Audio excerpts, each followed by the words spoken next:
There is a huge difference between speaking truth to power and public shaming. Grown-ups know the difference.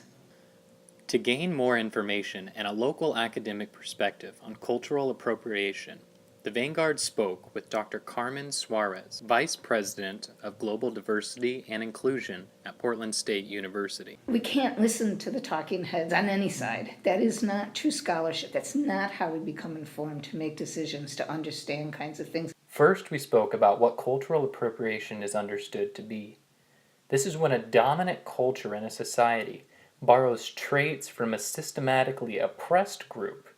These terms were given to us by academics to help make conversations about cultural sensitivity and inclusion more accessible.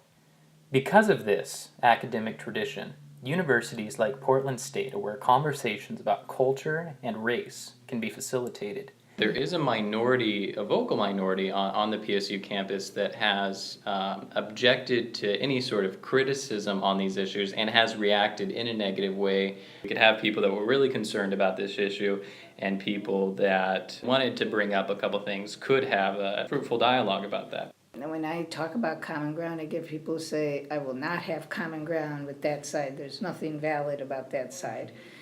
Some individuals on campus and not on campus have criticized the use of terms like cultural appropriation, and the response has not always been charitable. Some students are even afraid of being negatively labeled for voicing concerns. I find challenges to working towards fruitful dialogue and common ground. And when I talk about common ground, I get people who say, I will not have common ground with that side. There's nothing valid about that side. Some students on our very own Portland State University campus are afraid of being negatively labeled for voicing concerns. This is some of the issues that I have with the culture here in Portland at large, and that is one thing that people really believe in: public shaming. This is what Dr. Suarez had to say about when inappropriate responses are given to issues about cultural sensitivity and cultural appropriation.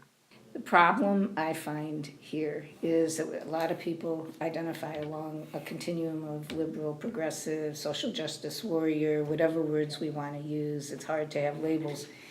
But we splinter amongst ourselves because we believe that social justice and decolonizing and deracializing the space we're in, there's only one way to do that. There's only one path. Yeah.